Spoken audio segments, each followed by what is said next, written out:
on se retrouve une fois de plus dans l'enfer de la grosse salle orange et son ambiance de type boîte à partouze, parisiard, maçonnique.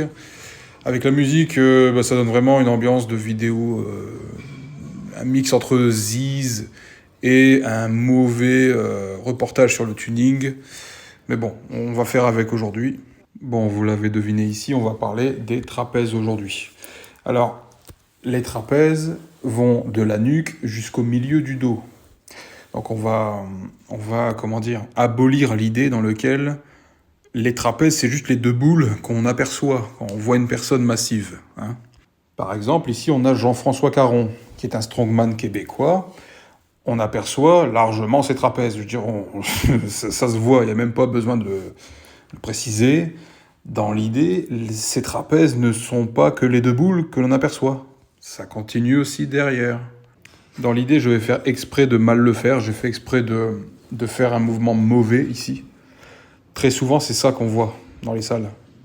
Des gens qui lèvent vraiment vers le haut et uniquement en direction de la nuque.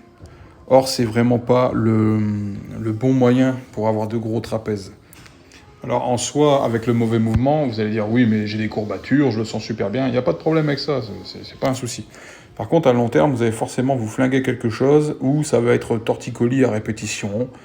C'est un peu désagréable, et puis le but, c'est de se construire, c'est pas de se détruire au point de finir handicapé ou en chaise roulante. Là, je vais vous montrer ce que je fais, mais assis. Je trouve ça plus stable. Et on voit mieux ici le fait que je bascule vers l'arrière. En fait, mes épaules vont vers l'arrière et ensuite je monte. Donc ça crée une espèce de flexion au niveau du coude. On voit que ça se transforme en espèce de rowing, mais pour le haut du dos, tout simplement. Il faut le voir un peu comme ça. Alors l'idéal ici, c'est vraiment de garder la tête droite. On est tenté un peu d'aller vers l'avant avec la tête, même moi je le fais, parfois ça arrive. Mais toujours garder la tête la plus droite possible, histoire de pas tout simplement se faire mal. C'est pas encore le sujet de cette vidéo, mais dans l'idée, les shrugs, je les couple toujours dans une séance dos.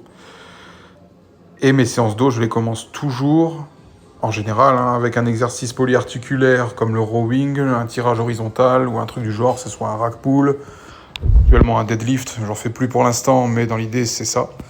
Ça va permettre au trapèze de déjà intervenir sur le début. Et donc en ayant fait un exo polyarticulaire juste avant, les sensations sur les shrugs sont décuplées puisque ça sera déjà engagé dans le début de la séance. Après, moi, tout dépend de la génétique aussi, mais moi j'ai une génétique où peu importe l'exercice que je fais, les trapèzes sont toujours engagés en fait. C'est comme ça a toujours été, et c'est un point fort en quelque sorte, mais le problème c'est que du coup, on peut se retrouver à cramper ou à trop utiliser les trapèzes alors que c'est pas le but recherché parfois.